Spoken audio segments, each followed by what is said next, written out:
তোমরা সবাই খাতা বের করো। ঠিক আছে স্যার। তোমাদেরকে একটা নোট দিচ্ছি, তোমরা সকলে টুকে নাও। আজ এই পর্যন্ত থাকলো, বাকি প্রশ্ন কালকে দেওয়া হবে। ঠিক আছে স্যার, তাই হবে।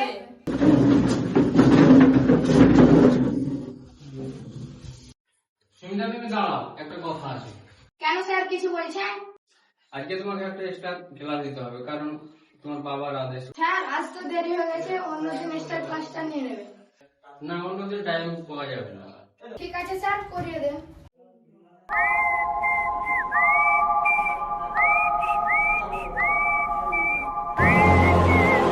স্যার, দরজা জানলাগুলো বন্ধ করছেন কেন?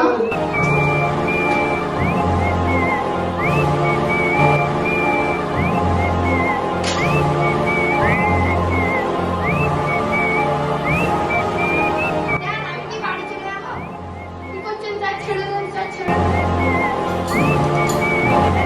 ছাড়েন স্যার, ছাড়েন। স্যার, ছাড়েন স্যার, স্যার, ছাড়েন। মুখ ঢুকে স্যার, স্যার, ছাড়েন।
আসসালামু আলাইকুম। আমি বর্তমানে এসেছি রামপুরহাটের 1 নম্বর ব্লকের রামপুর থানার অন্তর্গত তুম্বুনি গ্রামে। গত 20 দিন ধরে একটি নাবালিকা হাই স্কুলের স্টুডেন্ট ক্লাস 7 এর ছাত্রী নিখোঁজ হয়ে গেছে। 20 দিন পর তার মৃতদেহ পাওয়া গেল 12 মাসের একটি কেলেনে। তার গ্রামে, যেহেতু সাঁওতালি এলাকা তাদের তুমুল একটি ঝগড়ার বিষয় বা আক্ষেপ চলছে। আসুন আমরা তাদের মুখ থেকে কিছু শুনি। তো মেয়েটি আপনার কি হয়? মেয়েটি আমার দিদি হচ্ছে। বর্তমানে যে তাকে পুলিশে অ্যারেস্ট করেছে, তো আপনারা কি চান? সরকারের কাছে কি চান? আইনের কাছে কি চান? আইনের কাছে কিছু চাই না, আমাদের হাতে তুলে দেওয়া হোক।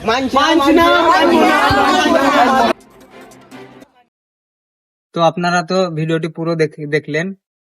আমাদের ভিডিওটি বানাবার একটি মাত্র উদ্দেশ্য, বর্তমানে সমাজে যে ঘটনাটা ঘটে গেছে আমাদের সবার চোখে দেখা।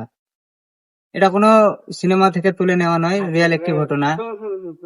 বর্তমানে আমাদের সমাজে, আমাদেরই থানার অন্তর্গত একটি গ্রামে একটি নাবালিকাকে নির্মমভাবে নির্যাতন করে, তাকে ধর্ষণ করে তাকে হত্যা করা হয়েছে।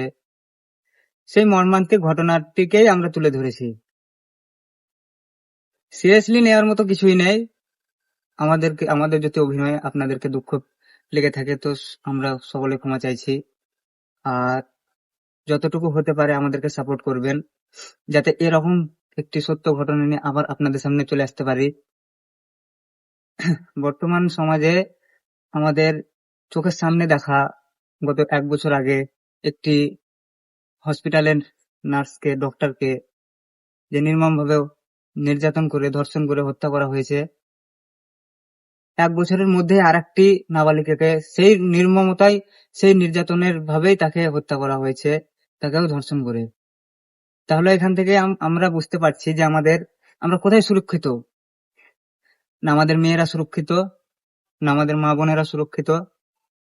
একটি ডাক্তার চাকরি করতে যাচ্ছে, একটি স্টুডেন্ট স্কুলে পড়তে যাচ্ছে, তাতে যদি তাদের উপরে নির্যাতন, ধর্ষণ হয়, তাহলে কোথায় তারা সেভ? এই যে শিক্ষকটি যে ঘটনাটা করেছে নির্মমভাবে, এই জানোয়ারটিকে কতটুকু হলে তাকে সর্বোচ্চ শাস্তি দেওয়া উচিত? আপনাদের মতামত কমেন্টে জানান। আর ছোট ভাই বন্ধু এভাবে আমাদেরকে চ্যানেলটিকে সাবস্ক্রাইব করে আমাদের পাশে থাকুন। আজকের মতো এতটুকুই।